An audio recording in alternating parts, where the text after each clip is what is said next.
And now it's time for me, a few remarks, more than a few remarks. Class of 2025, you made it. And what a journey it's been. You've spent hours in the classroom educating yourself.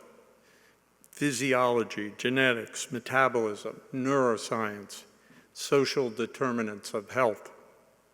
On the hospital ward and in the outpatient office, you've learned to recognize patterns of human disease, to ask the right questions, and to say the right things so you can help people from all walks of life. You've learned how to persevere in clinical situations that seemed futile. And you've learned to provide comfort when a patient is dying. You've learned that whether it is in the clinic or in the lab, we are never done trying to improve, and that our work is all about discovering new ways to do better for our patients. You have grown into new versions of the curious and brilliant people who first walked through our doors, and I think you know that the world outside our campus has changed as well. Yes, perhaps it is changing at a more rapid pace right now into that heightened uncertainty that Dr. Walensky spoke about a few minutes ago. The truth is that each medical school class graduates into a different world than the one that their faculty mentors entered. And that is why we have focused your education and training on how to do those things that are essential, how to stick with the core values, and how to use your judgment capabilities no matter what the circumstance, no matter what the environment. And sometimes it may even be that new possibilities emerge when the world around us is changing the most. And so it is those possibilities that I want to talk about to you today. How can you think about your enormous potential as you stand here on the launch of a career of consequence? There's a passage in George Eliot's great 16th century novel, Middlemarch, that describes what I'm thinking about for you today. The novel's narrator says, "We never get tired of describing the process of falling in love. Our culture has produced countless books and stories that center on two people meeting and falling for each other, being thrown into a narrative that ends either in marriage or heartbreak. We're less interested," the narrator continues, "in talking about that other great passion, the experience of finding a career, a purpose in life, and how that too can be an all-encompassing love, even if as it changes over the course of a lifetime."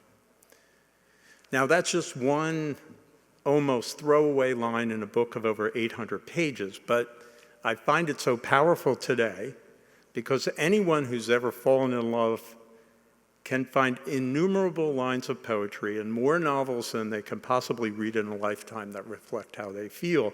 But what about this other kind of love? How do we do justice to the experience of finding a purpose or choosing a job that is somehow more than a job? Because in learning how to do it, you find yourself somehow holding on to other people's hopes and dreams and deepest fears. What kind of stories can we tell about falling in love with a career in medicine and what it can mean for the world? And so I want to tell you two stories today that illustrate this point. One in which a physician has an impact on many lives, and one which exemplifies how a physician can impact a single life.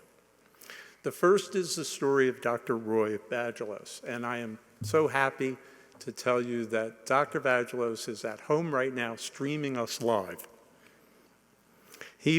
Dr. Vagelos was born into an immigrant family. In his own words, quote, he hobbled his way through earlier school and didn't catch on to education until he got into some chemistry courses.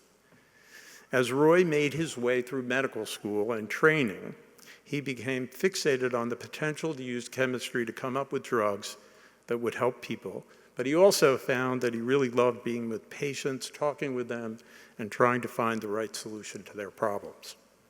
Roy was prepared to go into clinical medicine, but he had deferred his mandatory Army service during the Korean War to attend medical school, and so he first had to go to work for the government, and he ended up at the NIH, where he worked his way through one experiment after another, slowly becoming a biochemist over a 10-year period.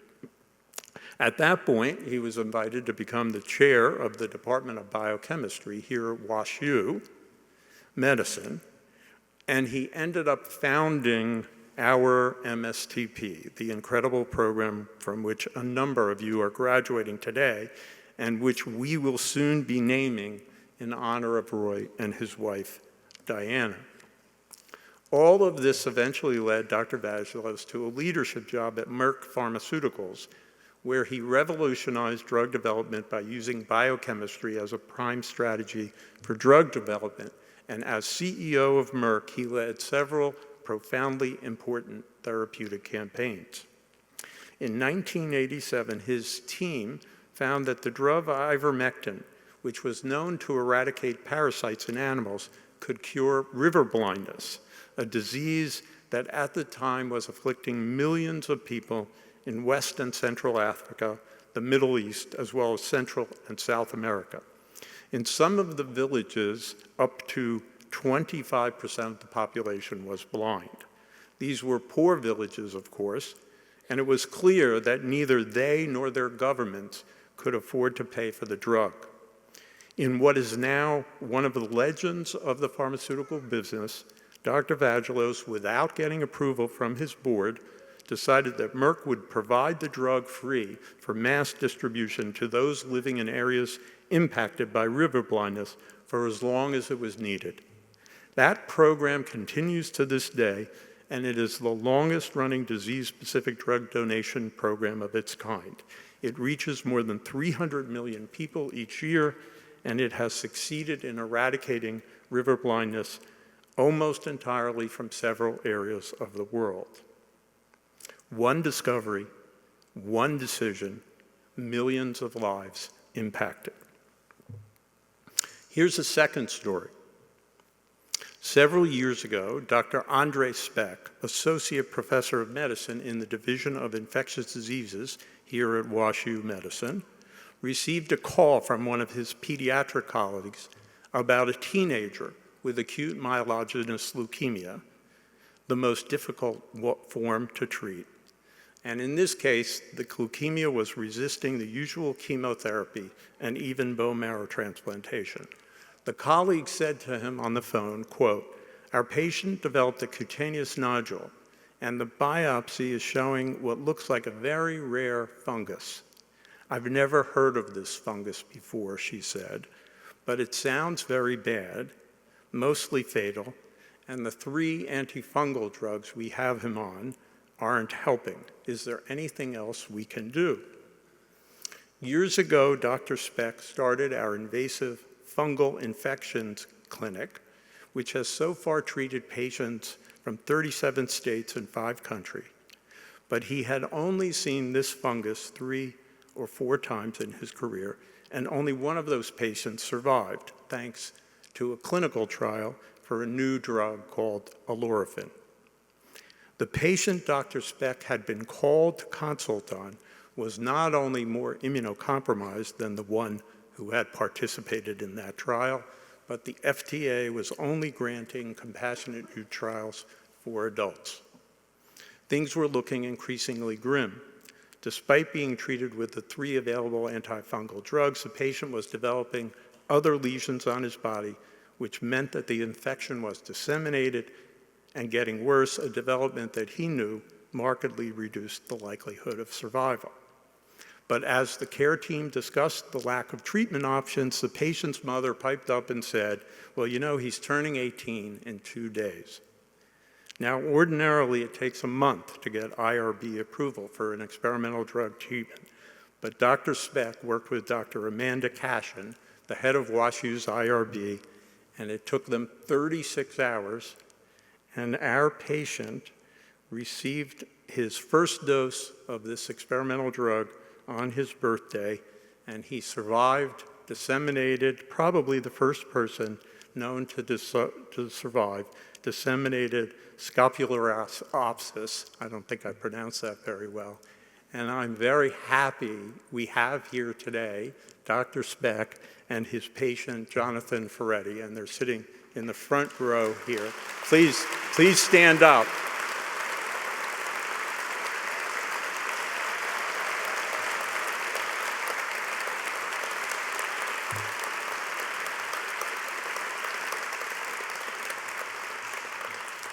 Don't talk to them later. They'll tell you I lied about the story. Why am I telling you about this case, and what does it have to do with the story of Dr. Vagelos? I share these vignettes because they remind me of what is so unbelievable and miraculous, and yes, even romantic about a career in medicine and medical science. A boy falls in love with chemistry, can grow up to become an MD and then to pursue a scientific career, and as a pharma CEO, impact millions of lives. Another doctor, an idealist who sees his life and career as a vocation and as an exercise in dedication to the people he serves, can decide to hang his shingle as an expert on fungal infections. Called to consult on a patient with a rare and deadly infection, he can marshal and coordinate expertise and a level of care only possible at an academic medical center. He can orchestrate all of this expertise, experimental treatment, institutional approval to save one life. We would not have it any other way. These are just two stories. If I had time, there would be so many more to tell. Yes, the possibilities for each of you are enormous. When I attended my own medical school graduation here in this building in 1978, amidst a typical Midwest torrential rain tornado, I had no idea that someday I would be leading one of the world's most important medical institutions. And were my parents alive today, they would tell you that it could not possibly be their completely unfocused son up here talking to you.